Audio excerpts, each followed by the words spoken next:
18 caret gold ને 22 caret gold તરીકે જો તમને કોઈ વેચી દે તો શું તમને ખબર પડી જશે જો તમે આખો વિડીયો જોયો હશે તો. પણ એ કેવી રીતે ચેક કરવાનું એ તમને કહું એ પહેલા સૌથી પહેલા ગુજરાત સમાચારના પેજને ફોલો કરી લો, જેથી તમને આવી ઇન્ટરેસ્ટિંગ અને ઇન્ફોર્મેટિવ ન્યૂઝ મળતી રહે. તો હું છું હેલી અને એ ચેક કેવી રીતે કરવાનું એ તમને જણાવી દઉં. તો જયારે પણ આપણે સોનું લેવા માટે જઈએ ત્યારે એક મેગ્નિફાઇંગ ગ્લાસ ચોક્કસથી જોડે લઈને જજો. હવે કેમ લઈને જવાનું છે એ પણ સમજાવો.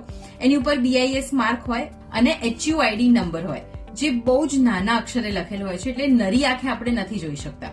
હવે આ નંબર છે કે નહીં, BIS માર્ક છે કે નહીં, એ વેરીફાઈ કર્યા પછી એ પણ વેરીફાઈ કરવું પડશે કે શું આ માર્ક સાચો છે કે નહીં, કારણ કે ઘણા લોકો એ પણ ફરજી કરતા હોય છે. તો જે સોનું તમે ખરીદી રહ્યા છો એ સાચું છે કે નહીં એ જોવા માટે તમારા ફોનમાં BIS ની એપ્લિકેશન ડાઉનલોડ કરી દો અને એમાં તમને HUID વેરીફાઈ કરવાનું એક ઓપ્શન મળશે. અહીંયા ક્લિક કરી જે પણ ઇન્ફોર્મેશન ડિટેલ્સ છે એ બધી અહીંયા ભરી દો અને તમને જો તમારું સોનું સાચું હશે તો તમને એની બધી જ ડિટેલ્સ મળી જશે કે કેટલા કેરેટનું છે અને ક્યાં ગાડી બન્યું છે એક્સેટ્રા એક્સેટ્રા. સો હવે સોનું એમ પણ થોડું સસ્તું થયું છે તો લોકો ખરીદવા પણ જશે. તો બધાની સાથે આ રીલ શેર કરી દો જેથી કરીને એમને પણ આઈડિયા આવે કે કેવી રીતના ખરું સોનું એ લોકો ખરીદી શકે છે.